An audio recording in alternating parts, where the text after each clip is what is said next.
Për neve është më rëndësi që familjet të jenë të informuar se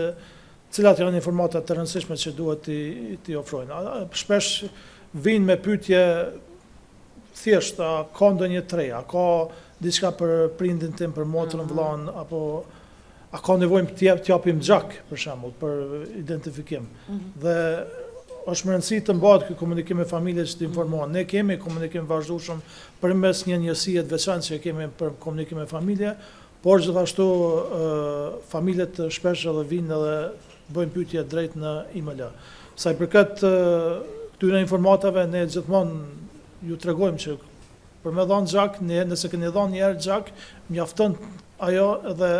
nëse ka nevojë për mostra shtesë, ne do të vim, do t'ju gjejmë ose do t'ju kërkojmë për të dhënë mostra shtesë të gjakut. Rasti që e përmendet ose që përmend nuk ka pas pra mostra të mjaftueshme të gjakut, edhe ka qenë e pamundur të identifikohet me ADN,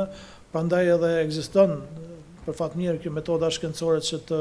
nxjerrët profili prej ashtit. Çfarë informate ke pas që çaj person është familjari dikujt malzit, ose malzit, çush e ke pas çat informacion fillestar? Këto informata, do të thonë, bashkëpunim edhe me Komisionin Qeveritar për persona zhdukur, po edhe me partnerët tjerë ndërkombëtar, pra gjithashtu me Kryqin e Kuqit ndërkombëtar, po edhe me ICMP-n, janë grumbulluar informata të cilat na kanë drejtuar, na kanë udhëzuar drejt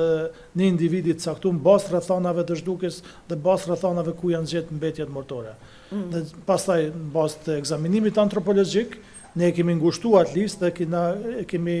ngushtuar, domethënë kemi bërë profilin biologjik, kemi këshyrë cila është gjinia, cila është mosha, gjatësia, dhe gjitha këto na kanë drejtuar të një individ dhe pastaj ka qenë më lehtë që mbas kësaj të kërkoni informata shtesë për mostra gjakut.